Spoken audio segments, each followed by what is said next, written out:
These are the first public comments being made by supporters of former President Jacob Zuma, the Constitutional Court ordering that the former president report to either the Johannesburg Central or the Mkmva police station by Sunday. Now, we of course are looking for clues as to what the former president is going to do. You can see a group of supporters of the former president there. The person in front of the microphones is Carl Niehaus, the spokesperson for the Mkmva Military Veterans Association. That briefing about to start. Of course, there are several questions around whether or not the former president will himself actually report to a police station.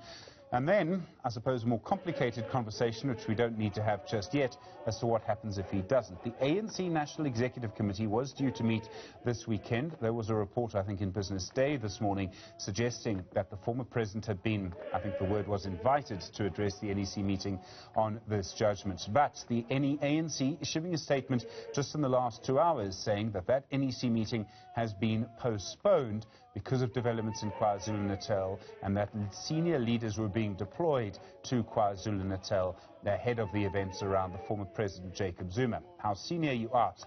Well, we know that Jessie Duarte, the Deputy Secretary General of the ANC, is currently, we understand, at home. She was briefing the Electoral Commission from Gauteng earlier today on whether or not the local government election should go ahead, and making a submission on behalf of the ANC. President Cyril Ramaphosa is currently in Zambia. He's been at the funeral for Kenneth Kaunda. It appears that this briefing is now beginning. We go live to Nkandla now. Viva! Viva! Viva ANC! Viva! Viva Mkmva! Viva! Mandla! Mandla! Phambili namabutho phambili! Phambili namabutho phambili! Mandla!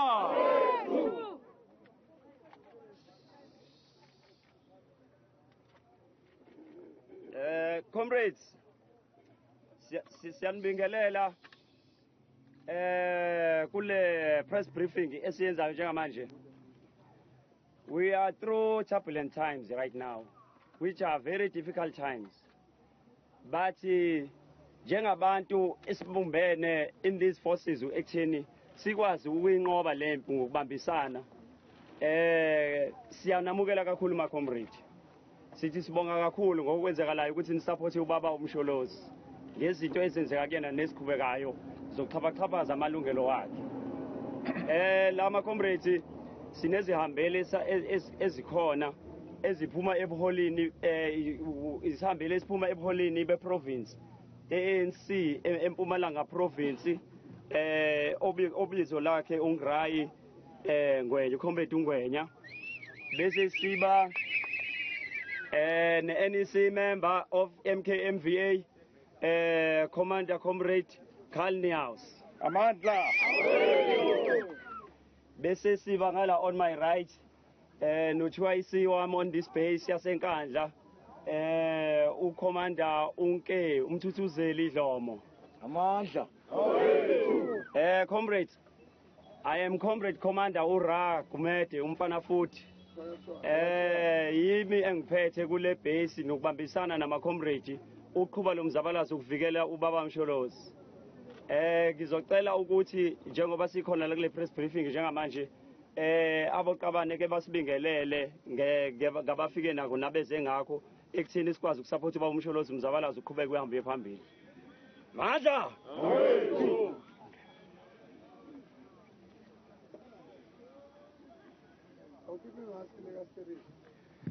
Thank you, Commander Gumede. Comrades, ladies and gentlemen, this week has been one of the most tragic weeks in the history of South Africa. We saw this week how one of the most illustrious commanders of Mkmva, our beloved President Jacob Zuma, was humiliated once again. Many comrades throughout the country have expressed their heartbreak and their outrage and their anger about what had been done by that ruling of the Constitutional Court and by the acting Chief Justice which was a travesty of justice. We know very well, comrades, that President Zuma has been pursued for the last 22 years by the enemies of the people. That his legal problems had always been informed by political factionalism and by shenanigans between the state authorities, especially the National Prosecuting Authority, and some politicians also within our beloved African National Congress. Comrades, I do not need to remind you, and the members of the media,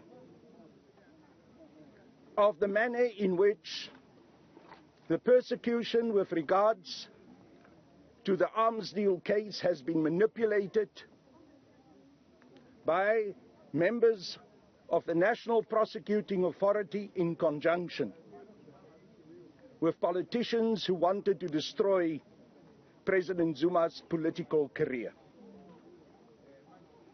I do not need to remind you of those terrible so-called spy tape recordings where there were members of the National Prosecuting Authority discussing the exact time and the right approach on how to charge President Zuma at a time that will be the most damaging for his political career.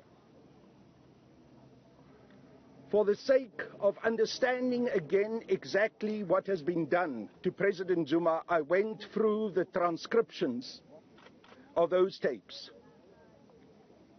There are shocking extracts that I can take from there. A discussion between a senior businessman and someone who's been very prominent in our political world, a certain Mr. Saki Makuzoma, who was discussing with members of the National Prosecuting Authority about how President Zuma should be destroyed.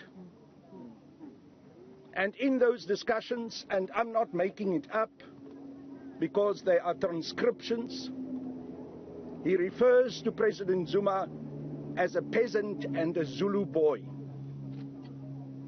Now, this is the background that has led to the arms deal, I don't want to say prosecution, but persecution, that has been going on for over 20 years on politically trumped up charges. Subsequently, we know what has happened with regards to the Commission for Inquiry into State Capture. We know how that commission came about through a very flimsy and hastily written report by the previous public protector, Advocate Thuli Madonsela, and how that report was used to force President Zuma to eventually announce the State Capture Commission. Let me emphasize, comrades, that President Zuma did not do so out of his own volition, but he was forced to do so. Recently, in a press conference on the South African Broadcasting Corporation television, Advocate Madonsela declared that the Zondo Commission was first and foremost appointed in order to target President Zuma. And the manner in which the Zondo Commission has been operating right from the beginning confirms what Advocate Madonsela told us. We have seen how the Deputy Chief Justice, who was also the chair of the Zondo Commission, had been most intolerant towards President Zuma. How President Zuma was specifically targeted to be called out in public press conferences when he was unable to attend the Zondo hearings because of ill health. How the truth about President Zuma's ill health was questioned by Mr. Justice Zondo publicly. How this whole situation continued. We have seen also the prejudice in which Deputy President Zondo treated President Zuma. All of this was carefully stipulated by President Zuma, and through a legal process, through his legal team, taken to the Zondo Commission with a request that on the basis of the demonstrable prejudice of the Deputy Chief Justice, he had to recuse himself.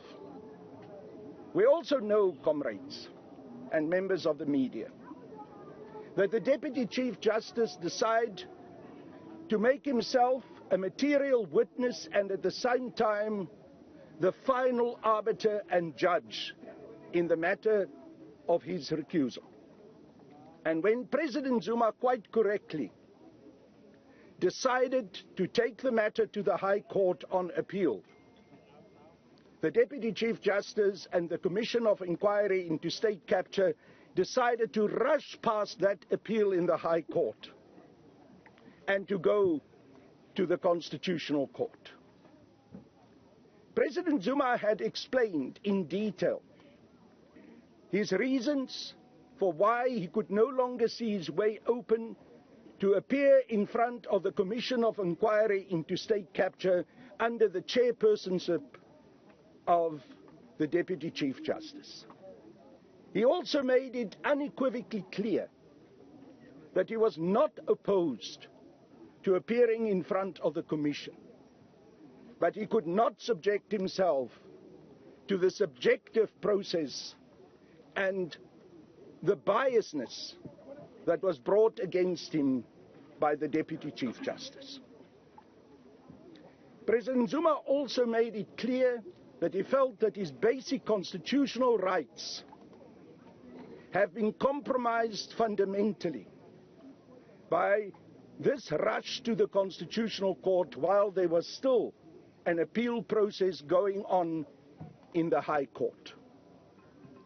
He also raised the manner in which the Constitutional Court instructed that he would not have the right to remain silent in order not to incriminate himself. All of these issues are fundamental constitutional matters which had been eroded away, and President Zuma wrote a number of letters to us as the citizens of South Africa, but finally also to the justices, to the Chief Justice of the Constitutional Court, explaining why he believes that he is specifically targeted and how his constitutional rights are being undermined. Despite all of this, comrades, we saw a travesty of justice happening in front of our eyes this week with that judgment of the acting Chief Justice, Justice Mkmva. What we have seen in the past under the apartheid regime is that people could be imprisoned without being properly put on trial. But it is the first time in the history of our democratic South Africa that a person has now been sentenced on the basis of a judicial procedure and not a proper trial. This is indeed a travesty of justice, and it brings the whole legal system into disrepute. It is in this context that we believe that President Zuma's rights have been fundamentally compromised. And we know why this is the case. Because the law has now been turned into a selective instrument in order to fight political and factional battles. The law has become the handling of those who oppose the fundamental transformation of our country. We know that President Zuma and also other comrades, including also the Secretary General of the African National Congress, Comrade Ace Magashule, and a number of other comrades within the ANC, have been specifically targeted because of their support for radical economic transformation. Yes. And we say that this is an unacceptable situation because Lady Justice has to be blind. That everyone has to be treated on an equal basis without any prejudice, and that should include also President Zuma, Comrade Ace Magashule, and everyone else. We cannot have selective justice, nor can we have a situation that the very important fight against corruption must be used in a selective way for party political battles and for factional battles also within our beloved movement, the African National Congress. This is unacceptable. It is on that basis that the Mkmva Military Veterans Association have carefully discussed what is going on in our country over a considerable period of time. On the 18th of August last year, we issued a lengthy press statement which we sent to the National Executive of the ANC, where we called for the National Executive of the ANC to address these particular issues, and specifically also the problem of selective justice and the manner in which President Zuma and others are being targeted.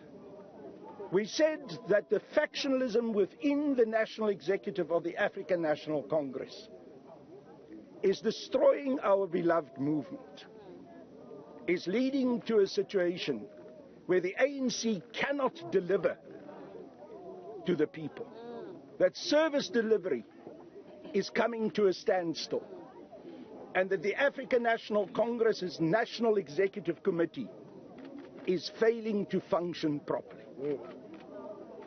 We also proceeded then to express our support for President Zuma, and we warned that there's a continuation of the targeting of President Zuma, the manner in which he has been dragged in front of the courts for the last 20 years. If that continues, and especially in the last few months, we've warned that if President Zuma is going to be imprisoned, that there will be instability and unrest in South Africa. Your response indicates exactly the situation that we face ourselves with now.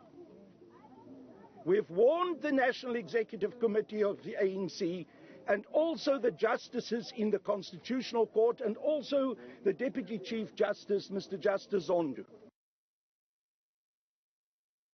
Heads and minds do not prevail. If President Zuma continued to be targeted, President Zuma, that our country will be torn apart. That violence will be inevitable because of this. Now, comrades, we do not want violence. We do not want violence. We want to see our country to be a peaceful country. We want to see unity in the African National Congress and amongst our whole nation. But we've warned, and we as Mkmva Military Veterans Association because of the military training of our members, have the ability to understand what happens in society. We can understand what the consequences will be of certain actions. We have warned that the consequences of imprisoning President Zuma will be dire for our nation. Now, I saw a statement from our National Executive Committee of the African National Congress this afternoon. That statement said that the NEC of the ANC that was due to sit over this weekend have been suspended, postponed, because of the concern that the NEC has about the situation that is developing in our country, and specifically also here in KwaZulu-Natal. They then made a call for peace and for a stable way in approaching this situation. I couldn't help but to think, but we warned those members of our National Executive Committee. We warned them that this situation will eventually come if the continuing targeting and the continuing political, factional approach towards President Zuma is to continue. So there can be no surprises. We are not against our National Executive Committee of the African National Congress calling for peace and stability. We are not against that at all. But it cannot be that that approach is at the same time with the intention to continue this targeting and vilification of President Zuma. It also cannot be that this approach will continue while President Zuma is to be imprisoned. Never.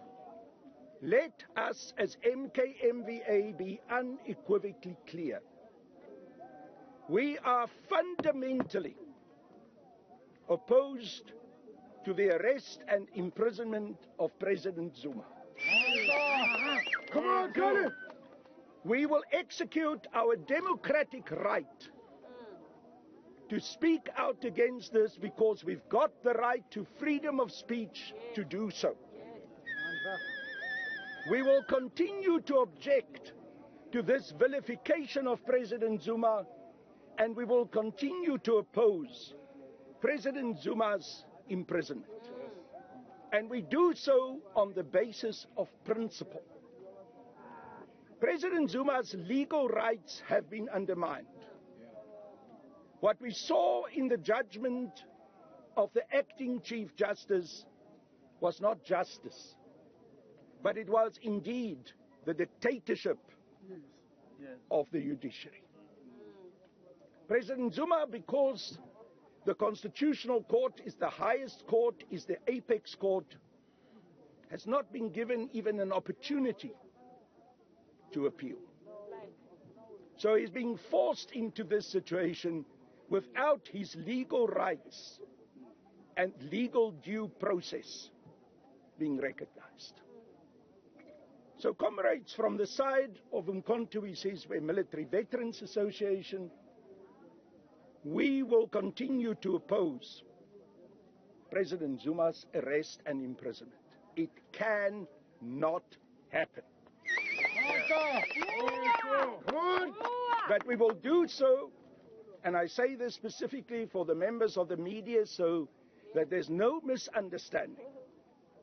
We will do so within the context of recognizing the parameters of the law. We will act within the law, but we will most definitely oppose it.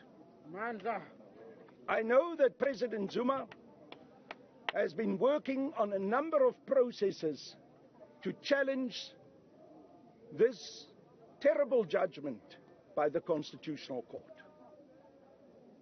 I do not want to speculate about those, but it most probably can include also an appeal to the Constitutional Court that his judgment has to be heard again and appealed on, and also an objection to a warrant of arrest.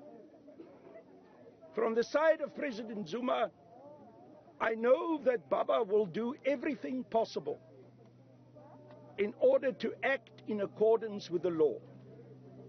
I also know that he will do everything possible in order to avoid unrest, violence and bloodshed. That is not what our president wants. He has dedicated his life to the liberation struggle. President Zuma knows what war is, and he would not want his country to be torn apart by war. But he also knows, because he fought for it throughout his life, what justice is. And with this, we want to conclude this statement of Mkmva Military Veterans Association.